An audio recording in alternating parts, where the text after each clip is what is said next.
itu ada differential diagnosis. Salah satunya adalah ochronosis. Sudah pernah dengar? Sama sekali? Ya. Kasihan nanti gak ada gambar. Ada namanya ochronosis. Nanti kalian cari ya, bedain melasma sama ochronosis. Itu penting karena apa? Ochronosis sama melasma itu dua hal yang sangat mirip, tapi sebetulnya itu dua hal yang berbeda. Oke, kalau gitu kita main ke melasma yang basic. Sebenarnya yang bisa bikin pigmen itu apa? Jadi ada suatu zat namanya melanin. Jadi kalau kandungan melanin di kulit itu tinggi, nanti efeknya adalah warna kulit itu jadi lebih gelap. Kalau misalnya kandungannya itu melebihi derajat normal, itu nanti bisa mengakibatkan hiperpigmentasi. Kalau misalkan kurang, nanti bisa mengakibatkan hipopigmentasi. Melanin diproduksi di kulit. Diproduksinya di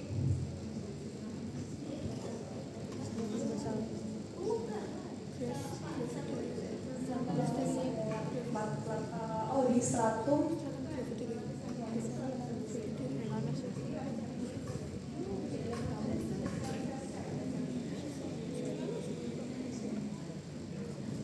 Ya, sel melanosit.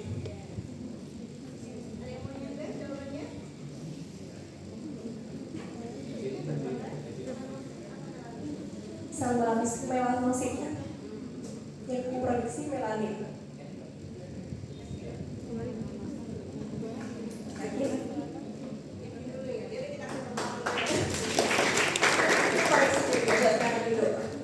Nanti dikasih ini ya. Yeay. Sebenarnya kalian cuma butuh maju aja sih, Dek. Pede aja maju, salah bener nanti dulu. Kenapa ya? Karena kita belajar ya. Kalau memang lagi nggak belajar ya sudah nggak tahu. Gitu. Loh, masa?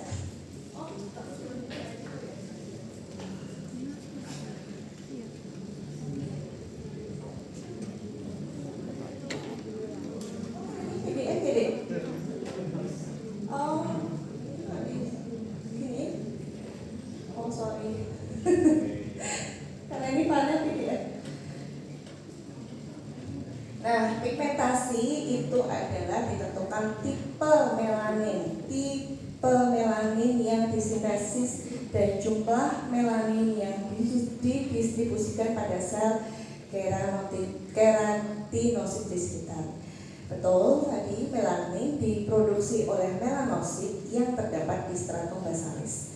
Melanosit sendiri memproduksi melanin yang disimpan dalam melanosom. Tapi ada satu hal yang tadi mungkin agak sedikit miss dan itu perlu kita pahami sekali, bahwa jumlah melanosit itu tidak berpengaruh pada pigmen. Ingat-ingat, melanosit adalah sel pigmen, tapi dia jumlahnya berapa pun tidak akan berpengaruh pada pewarnaan kita. Jadi kalau misalnya ada yang bilang, melanositnya kebanyakan, tidak. Yang penting adalah si melanin ini. Sudah jelas, ini clear? Kalau ada pertanyaan ini nggak boleh bisa jawab ya. Jadi kalau melanosit itu akan memproduksi melanin di mana melanosit ini jumlahnya mau 1000, mau jumlahnya 2000, tapi kalau melanin yang diproduksi sedikit oleh si melanosit ini, ya dia tidak akan memberikan pewarnaan. Nah, ini adalah skin type. So what's your skin type? Buat yang senang pakai produk-produk skincare, you have to know this. Karena apa? Karena kalian, kalau enggak, kalian bisa memakan iklan. Kalau kalian tipenya skin type 3, mau minta jadi 1, mau pakai pemutih yang 10 juta, 20 juta, 30 juta, mau suntik putih, ada yang pernah dengar suntik putih? Ora iso, ya. Jangan sampai kemakan tuh banyak soalnya sekarang dokter. Ya saya nggak apa-apa sih ya, namanya orang nyari rezeki halal gitu daripada dia open BO. Ada yang tahu open BO?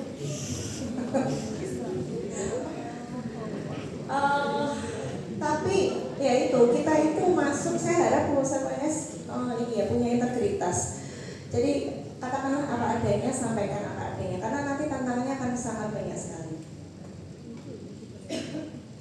Kalau kalian sudah tahu sekitar kalian, akan lebih mudah untuk menentukan jenis skincare apa yang akan kalian pakai, lebih mudah untuk tahu tone kalian pakai baju seperti apa. Itu kalau kalian udah tahu ini semua. Nah ini melasma. Sekali lagi, ini yang saya highlight adalah melasma vitiligo dengan lesi kurang dari 20% dan hipopigmentasi atau hiperpigmentasi pasca inflamasi. Tuh.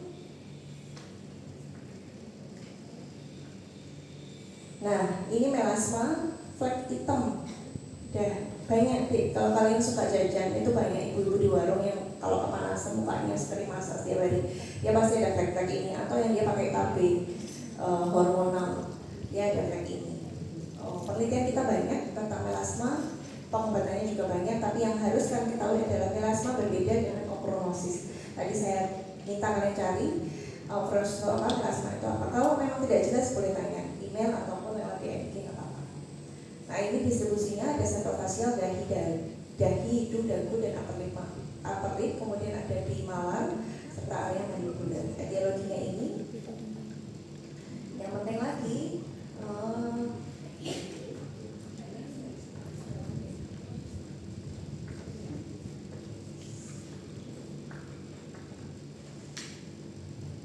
nah yang penting lagi adalah terapi.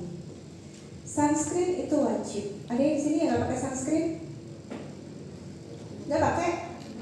Serius? Berapa orang coba? 1, 2, 3, 4. Kenapa pada nggak pakai? Nggak suka?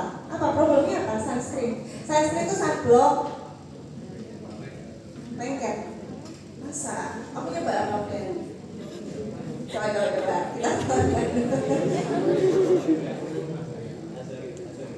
Ya ini nggak bisa lengket. Pakai yang spray. Spray itu jauh lebih enak. Kalau cowok, biasanya kalau yang cowok ada ya cowok yang benar-benar sama sekali nggak suka pakai apa-apa, dia pakai yang spray. Jadi itu lebih enak. Tapi itu harus. Kenapa? Itu investasi kalian di masa depan. Gitu ya. Bukan kenapa-napa deh. Kalau itu nggak apa-apa. Aku tahu cowok tidak bermasalah. Tapi sekarang yang paling bahaya adalah kanker kulit. Kanker kulit itu sekarang meningkat tajam. Bahkan sekelas basal sel karsinoma yang biasanya dia ada di usia 50 sekarang dia turun rate-nya ke 45 ke atas. Jadi harus hati-hati sekali. Nah, ada beberapa terapi melasma lainnya, tapi yang utama adalah treatment formula ini. Nanti boleh dicari treatment formula itu isinya apa? Hydroquinone, steroid, dan tretinoin. Lagi itu hidroquinone. Nah, kalian ada yang pernah ke dokter dimanapun lah ya, yang dia pakai krim terus tiba-tiba 2 minggu gitu bersih, mulus gitu, ada? Belum ya? Mudah-mudahan kalian tidak termasuk orang-orang yang gampang sekali termakan oleh iklan-iklan seperti itu. Karena apa? Treatment ini sering banget dijual bebas online maupun ada di klinik-klinik kecantikan yang dia memang berorientasi dengan target gitu. Kalau memang dia ada melasma sangat boleh pakai ini, tapi kalau tidak ada melasma hanya sebatas ingin putih, tidak boleh menggunakan treatment formula ini. Karena apa? Hidroquinone adalah obat yang sangat berbahaya. Dia bisa sampai liver atau ginjal. Makanya pakailah yang ringan-ringan kayak misalnya niacinamide, kojic acid atau asam-asam lain.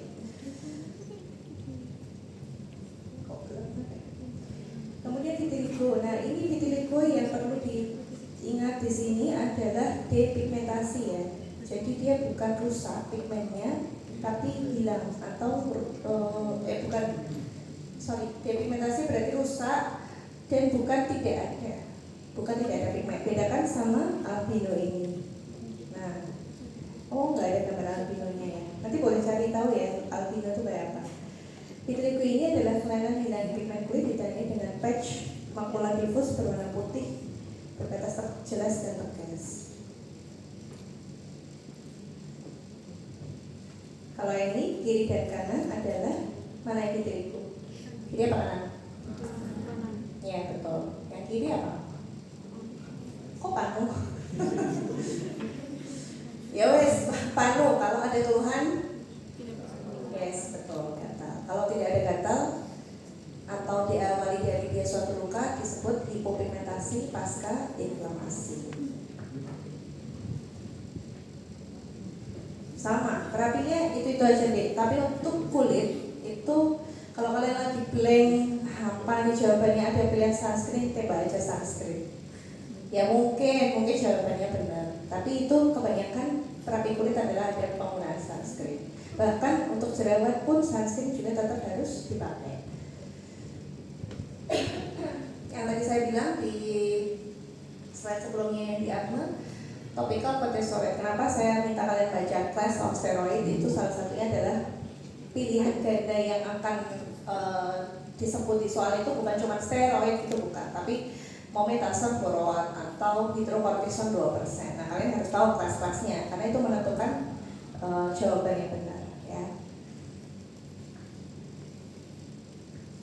Nah ini albino tadi beda ya. Kalau albino itu khasnya adalah dia matanya juga kena. Jadi karena di sini kita ada pigmen sehingga ya udah seluruhnya. Dan ini kelainan autosomal resesif yang nggak banyak ya, jarang. Coba nanti ada di Muardi, kalau kalian nanti sudah sasa di Muardi itu ada petugas, salah satu petugas itu yang albino. Khasnya di sini yang di bawah di fotofobi. Kalau vitiligo dia nggak fotofobi, tapi kalau albino ya udah, kalau kena sinar matahari itu bisa ciut gitu. Ya ini yang HPI, hiperpigmentasi pasca inflamasi sama. Apapun yang menyebabkan peradangan, apapun yang terjadi peradangan di kulit, dia bisa menyebabkan hiperpigmentasi pasca inflamasi maupun hipopigmentasi pasca inflamasi. Terapinya apa dok? Sama, plok sama yang tadi. Yang treatment formula itu boleh.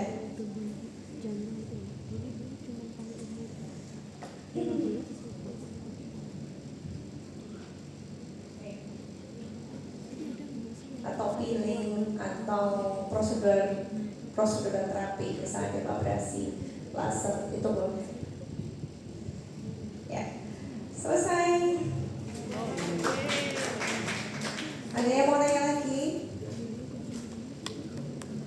Ya 1 jam cukup ya, cukup banget buat kalian kalau fokus dengerin, nggak usah dengerin recordnya lagi, nggak perlu, pasti masuk.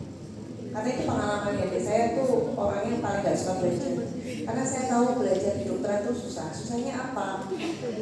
Udah bahannya banyak, materi yang dipelajari banyak, nggak tahu yang mau belajar duluan yang bab apa.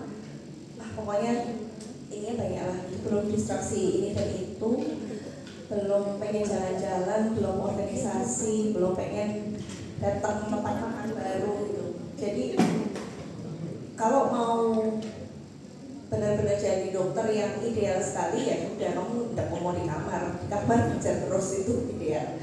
Tapi kalau kalian maunya punya target jangka pendek, ya sudah saya lulus, nilainya bagus, halal gitu, banggain orang tua ya, harus tahu belajar yang baik, efektif, efisien.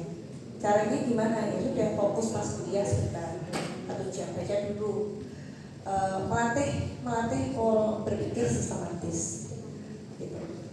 Kalau ada nanya, dan kalian boleh nanya, boleh email ke saya ataupun DM, karena sebetulnya materi ini tuh materi yang cukup menarik. Biasanya pada sering nanya-nanya itu jerawat, terus saya punya bekas luka gitu, biasanya yang nanya-nanya gitu. Silahkan, nggak apa-apa. Yang perlu diingat, sekali lagi saya tekankan, apapun yang kalian pelajari di sini, dan sepintar apapun tetap humble ya, tetap punya adab. Karena apa? Itu nanti kelihatan deh. Jadi nanti waktu udah lulus S1 masuk ke koas itu udah beda lagi.